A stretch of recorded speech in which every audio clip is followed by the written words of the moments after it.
अस्सलाम वालेकुम दोस्तों, हमारे इस प्लेनेट अर्थ पर रहने वाले तमाम जीव अपनी प्यास बुझाने और जिंदगी से रिश्ता बनाए रखने के लिए पानी का इस्तेमाल करते हैं। इसे हम फसलों को सैराब करने के लिए इस्तेमाल करते हैं, गाड़ियों में इस्तेमाल करते हैं एटसेट्रा। मगर ये पानी आता कहाँ से है? जाहिर है भाई, नल से या ट्यूबवेल से। अरे भाई, इनमें कहाँ से आता है? अगर आपके जहन में कुछ ऐसा नक्शा है कि जमीन के नीचे कोई दरिया बह रहा है और हम नल का पाइप इसमें डालकर पानी को खींच रहे हैं, तो आप गलत हैं। तो एक्चुअल स्टोरी है क्या? आइए इसे जानते हैं इसी वीडियो में। एक वक्त ऐसा होता है कि जब बारिश जम के रंग जमाती है, मगर दूसरे दिन पानी का कोई नामो निशान तक नहीं होता। ये पानी जाता कहाँ है? हाँ, सही कहा, जमीन में। जमीन की ऊपरी सतह पे अक्सर मिट्टी पाई जाती है। ग्रेविटी की वजह से पानी मिट्टी के इन जर्रों के दरमियान मौजूद खाली जगहों से रिश्ता हुआ नीचे की तरफ अपनी हरकत जारी रखता है, यहाँ तक कि इनके रास्ते में जमीन की पथरीली तह आ जाती है।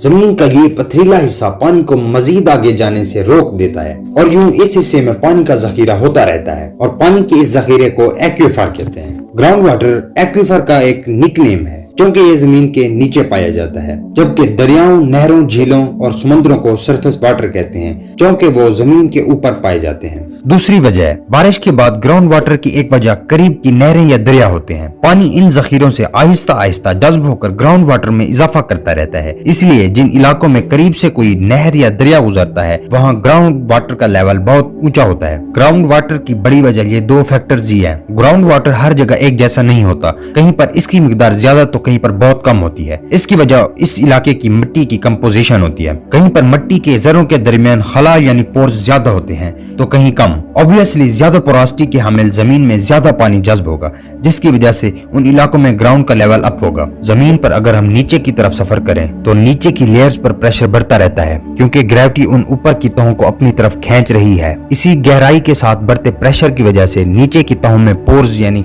खाली जगह बहुत कम होती हैं और साथ ही साथ निचला हिस्सा पथरीली चट्टानों पर भी मुश्तमिल होता है। इसीलिए पानी लाखों किलोमीटर नीचे नहीं जाता, बल्कि अमूमन 100 फुट के आसपास ही रहता है। कुछ इलाकों में जेर जमीन इस पानी की वजह बारिशें होती हैं, तो कहीं पर बारिशें और करीबी नदी नाले दोनों ही इसकी वजह होते हैं। मगर पानी की एक खासियत यानी कैपिलरी एक्शन, ये एक ऐसी खूबी है जिसकी वजह से ये बड़ी आराम से दूर दूर तक रिस कर निकल जाता है। इस वजह से आपको सहरा के नीचे भी कुछ न कुछ पानी की मिकदार मिल जाएगी। मगर प्रैक्टिकली सहरा में बोर करना इकोनॉमी के लिहाज से कोई फायदेमंद चीज नहीं होगी क्योंकि वहाँ ये पानी बहुत कम मिकदार में होगा। आर्टिफिशियल इंजेक्शन, जिस तरह आप फोन को रिचार्ज करते हैं, इस तरह जेर जमीन पानी को ये दो फैक्टर्स रिचार्ज करते रहते हैं। इसके अलावा मसनूई तौर पर भी जेर जमीन पानी में इजाफा किया जा सकता है, लेकिन इससे कबल इस पानी को फिल्टर करके मुकम्मल साफ किया जाता है और इस साफ पानी को इंजेक्ट कर दिया जाता है। फिल्ट्रेशन के बगैर पानी को डायरेक्टली जेर जमीन पानी में इंजेक्ट करने से जेर जमीन पानी पोल्यूट हो सकता है, जिससे हेपेटाइटिस और दीगर बीमारियों के होने का इम्कान होता है। अगर तस्कीरा छेड़ा जाए पानी को जाय करने का,